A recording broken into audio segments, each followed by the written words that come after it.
দীর্ঘ ৭-৮ মাস প্রোফাইল নিয়ে কাজ করার পরও কেন আমি মনিটাইজেশন পেলাম না?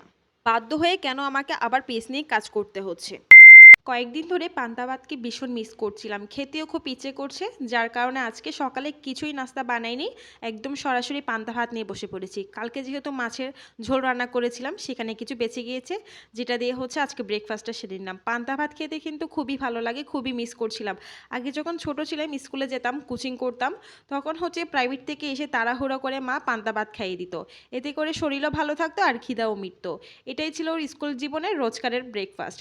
অবশ্য এখন আর সেই ব্রেকফাস্ট করা হয় না, তবে বাপের বাড়িতে গেলে তখন মা নিয়মমাফিক আমার মতোই আমার ভাই বোনদেরকে ব্রেকফাস্ট হিসাবে ওই পান্তা ভাতই খাওয়ায়। তখন আমি আর আমার মেয়ে জয়েন দিই তাদের সাথে।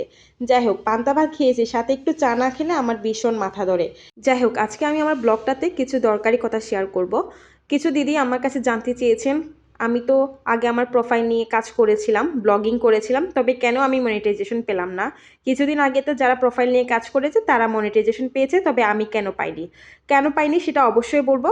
তার আগে বলে দিচ্ছি, কিছু দিদি আমাকে কমেন্ট করেছেন, সরি, ইনবক্সে মেসেজ করেছেন যে কিভাবে কি করতে হয় এবং করে কি আদৌ লাভ হয়, ইনকাম হয়। তো সেই সব বিষয়ে আজকে আমি আপনাদের সাথে শেয়ার করব। প্রথমত আমি বলি কেন আমি প্রোফাইলে কাজ করা ছেড়ে দিয়েছি, কেন আমি প্রোফাইলে ব্লগিং শেয়ার করছি না, পেজ নিয়ে কাজ করছি, আর মাঝখানে কেন বা আমি ছেড়ে দিয়েছিলাম।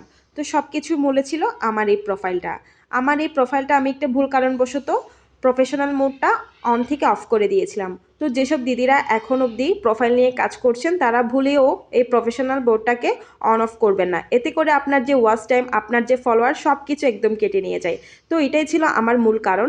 আমার হঠাৎ করে আমি অন অফ করে দেওয়াতে আমার সব ওয়াচ টাইম, আমার ফলোয়ার, সব কিছু আমার কেটে নিয়ে নেয় ফেসবুক। তখন আমার ভীষণ খারাপ লাগে, আমি খুবই কান্নাকাটি করি, আমার মন ভেঙে যায়। তারপর থেকে আমি প্রোফাইলে কাজ করা ছেড়ে দিয়েছি এবং প্রায় দীর্ঘ ৩-৪ মাস ধরে আমি ব্লগিং থেকেই দূরে ছিলাম। তারপরে আবার হচ্ছে আমার পেজ নিয়ে আমি কাজ শুরু করে দিই। আসলে আমার ব্লগিং করতে খুবই ভালো লাগে, যার কারণে আমি আবার ব্যাক করলাম, তবে এখন কাজ করছি পেজ নিয়ে। প্রোফাইল নিয়ে যেহেতু আমার একবার মন ভেঙে গেছে, কষ্ট পেয়েছে, সেহেতু আমি আর প্রোফাইল নিয়ে কাজ করতে চাচ্ছি না, আমি আমার পেজ নিয়েই কাজ করতে চাচ্ছি। তো বর্তমানে এখন পেজ নিয়ে কাজ করছি। এবার আসি কিছু দিদির প্রশ্নের উত্তর নিয়ে।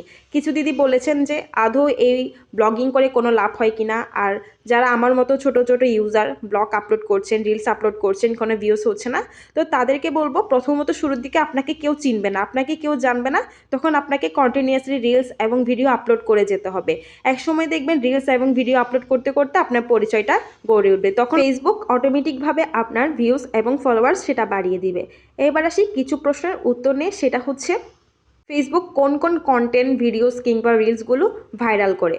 অবশ্যই মনে রাখতে হবে, ফেসবুক সেসব ভিডিওস কিংবা রিলসকে ভাইরাল করে যেগুলো হচ্ছে কোয়ালিটিফুল। এবার বলি, আপনি আপনার ভিডিওতে কোয়ালিটিফুল কীভাবে আনবেন? আপনি ডেলি ব্লগ নিয়ে কাজ করছেন, কোনো সমস্যা নেই। আপনি রান্নার ভিডিও করছেন, কোনো সমস্যা নেই, তবে ভিডিওটা আপনার কোয়ালিটিফুল করতে হবে। আপনি যে নিত্যদিনের কাজ করছেন সেটাকে আপনি ফুটিয়ে তুলতে হবে। আপনাকে মাথায় রাখতে হবে যে আপনার ভিডিওগুলো অন্যজন কেন দেখবে, আপনার ভিডিওতে এমন কি বিশেষত্ব আছে যার কারণে মানুষ আপনার ভিডিওগুলোকে দেখবে। ফার্স্ট অফ অল, যখন আমি ব্লগিংটা আমার প্রোফাইল দিয়ে করেছিলাম, আমার প্রোফাইলে কাজ করেছিলাম, তখন আমি ব্লগিংয়ে অনেক কিছু বুঝতাম না, যেমন ভিডিওর কোয়ালিটি, মানুষ কেন আমার ভিডিওতে দেখবে, এখানের মধ্যে কী আছে, তাদেরকে আমি কিভাবে আকর্ষণ বাড়াতে পারি, সব কিছু।